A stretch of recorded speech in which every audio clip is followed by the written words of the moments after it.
Ingredients by Jason Reynolds. Summertime in Brooklyn means doing whatever you can to stay cool.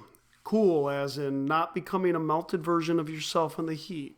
Also, cool as in not sitting inside doing nothing, which means being outdoors, socializing in the midst of the buzz of the sun, that which serves as a heat lamp looming over the land of lizards. Tough-skinned chameleon kids who blend into the browns and reds of the row homes and the jagged grit of the concrete. Kids who, in an effort to be cool and stay cool, can only hang out at one place, the swimming pool. For Jamal, Big Boy, Flako, and Randy, it's Koshkushko Pool, a name they butcher effortlessly because they've never met a Koshkushko, or a Polish person at all, to tell them how to pronounce it correctly. Plus, to them, it's just the pool. And on any given sweltering day when Bud Stewie becomes a microwave, the pool might as well be called heaven. It's not really that funny, Big Boy says, rubbing his forehead as if skin is a smudge. Y'all gassing it, making it something that it ain't. Ain't nobody's gassing nothing, Jamal shades back. Jamal, all head and feet as opposed to Big Boy, who's all everything, holds the door open for his friends, each of them filing out after skipping the locker rooms. They never shower, never rinse or swap out wet clothes. Not because they have a problem with it. Locker rooms are something they're used to from years of gym class. But because they come to the pool with no baggage, no duffels or backpacks. They come already dressed in their trunks and tank tops. They don't bring towels or any extra garments. The way they see it, one of the best parts about the pool is the wet walk home. The slight breeze dancing with the damp, sending a welcome chill up their legs and backs. And they know there's no risk of yelling mothers frustrated about the chlorinated water dripping all across the hardwood floors of their apartments, because the boys will be dry long before reaching home. Plus, they're not going home anyway, at least not to their individual apartments. They're going to one apartment. They're always going to one. A collective dwelling, a base for post-pool boyhood shenanigans. It varies by the day, but today it's Flaco's house. Y'all are gassing it, Big Boy grumbles. It was a Band-Aid and y'all making it seem like it was poop or something gross like that. Bruh, Randy chimes in. You jumped in the pool, went under the water, and when you came up, there was a dirty-ass Band-Aid stuck on your forehead. Randy brushes his palm over his head. The water has turned what used to be his freshly brushed waves into tiny onyx beads strewn across his scalp. Randy is obsessed with his waves. Yeah, Flako tries to find the word while trying to hold in his laughter.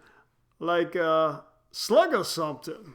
Shut up, Flako, Big Boy snaps, swinging his arm loosely at Flaco's brittle birdcage of a chest. You probably don't even know what a slug is. Yeah, I do. It's a snail without a shell, dummy. Flako tightens his face for a moment, cocks his head back, and purses his lips into a shut-your-mouth look. And it's slimy like you was, coming up out of that water, Jamal follows up. No, like that nasty thing stuck on your head. It was just a Band-Aid, Big Boy barks again as they all turn onto Tompkins Avenue. Yo, real talk. What if that Band-Aid had some nasty disease on it and it seeped into your forehead and is now eating your brain or something? Tomorrow you're going to wake up even dumber than you are today. Randy's face is dead serious. And that's a shame. Jamal's is too. A damn shame. So is Flaco's. A low-down dirty shame. A smirk now splinters Randy's mug like a crack in glass. Big Boy sucks his teeth. And even though he knows they're just jokes, he still rubs his forehead, not as if he's fearful of germs, but as if there was once a horn there, or perhaps as if there's one about to grow. Well, if it is, maybe it skipped my brain and is working its way down to my stomach, because why y'all so busy roasting me? I'm starving. Swimming always makes them hungry. They have no idea why, but it always does. Maybe it has something to do with them holding their breath, or maybe it's due to the energy it takes to tread water to stay afloat. Either way, whenever they leave the pool, they're always empty. Famished. Starving, Jamal repeats. I could go for a sandwich. Ooh, like peanut butter and jelly? Flaco chimes in. I mean, that would be fine, but I'm thinking something even better, Jamal says. Like turkey with lettuce, tomato. Some pickles, Randy interrupts, nodding his head as if tasting the dill. Of course, pickles. Some mustard on a hero, cut in fours. Jamal rubs his belly as they cross the intersection at Green Avenue. On Tompkins, there's a bodega on almost every corner. Each of them advertises deli meats with the same poster for the brand, Boar's Head, which is the image of a perfect sandwich and above it, well, a boar's head. And none of the boys ever noticed the wolf-looking pig with the underbite. They only notice how green the lettuce is, how red the tomato. The perfect folds of meat they'd seen cut from a football of ham or chicken or turkey over and over and over again. Just like that, Jamal slaps his palm to the glass of the bodega, presses his fingers against the sandwich ad. Yum, yum. I mean, that looks good and all, Big Boy says, but I was thinking something like maybe, the beef you get with beef and broccoli from the Chinese spot. Randy, Flaco, and Jamal look at Big Boy like he still has a used Band-Aid stuck to his head. Just hear me out, Big Boy continues. You take some of that beef and put that on some bread, and you put the broccoli on it too, right? Then you put the lettuce and the tomato and all that on it. But what really makes it fire is when you put the hot mustard and the duck sauce. And just a little bit of soy sauce on that thing. No mayo or mustard. Man. Oh, and you crunch up some of those dry chow mein noodles on it too, like we sometimes do with the chips. Now that's a sandwich. Yo, it's good to know that nasty Band-Aid ain't affecting your brain yet, because that sandwich actually sounds mad tasty. Like with the tang of them sauces mixing with that beef? Yeah. Flaco nods. Exactly, Big Boy responds with a deeper, slower nod. Or maybe even like some pastrami or something like that. Jamal, inspired by the beef and broccoli sandwich, revises his original idea. And you just stack it up, like a fistful of it, and instead of putting it on a hero or on slices, or even on a regular roll, you put it on a challah roll. A what? Big Boy asks. A challah roll. It's like Jewish bread. Looks just like the back of your head, Big Boy. Jamal jokes. Shut up. Big Boy rolls his eyes until only the whites show.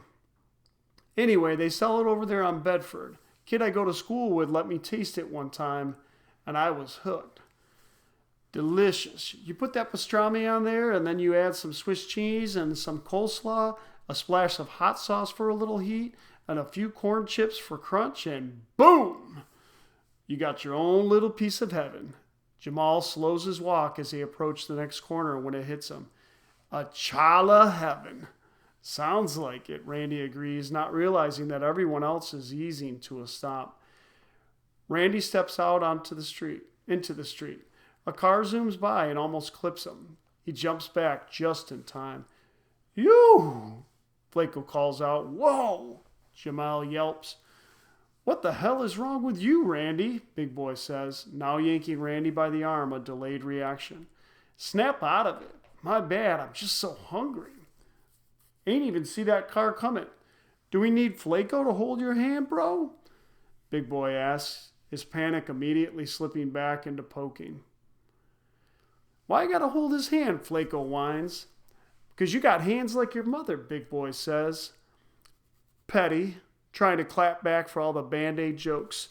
Sandwich making hands. My mother got bust you in the mouth hands, Flaco puffs up.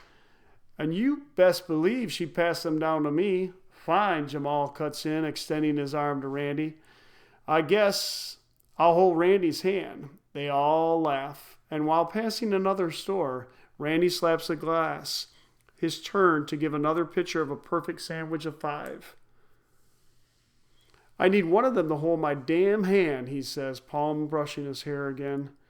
Maybe not one of them, but like a half smoke or a Polish sausage with some of that kraut stuff on top.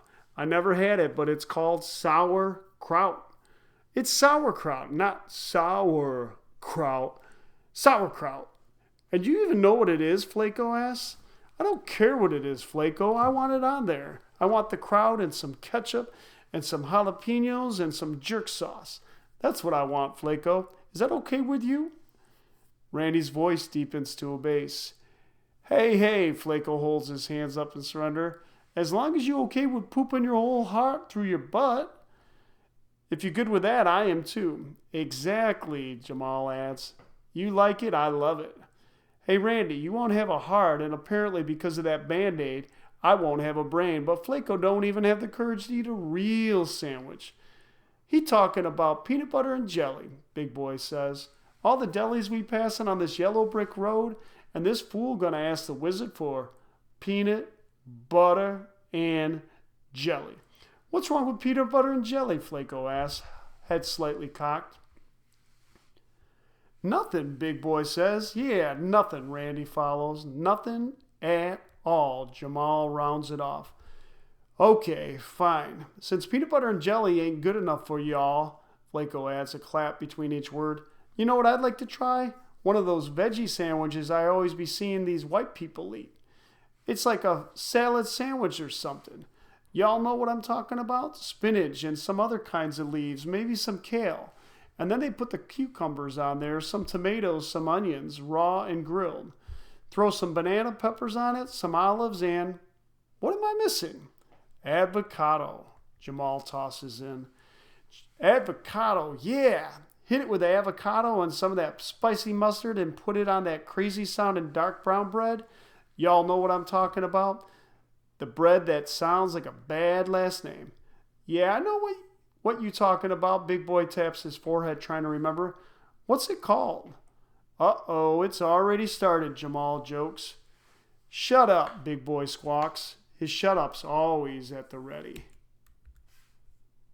It's called pumpernickel again from Jamal. Pumpernickel, they all shout together, then laugh. So yeah, put all them veggies on that bread, pumpernickel. Flaco just has to say it again. And to top it all off, the Michael Jordan of all meats. Bacon. Bacon! This time only Big Boy yells, but the rest of the boys nod in agreement.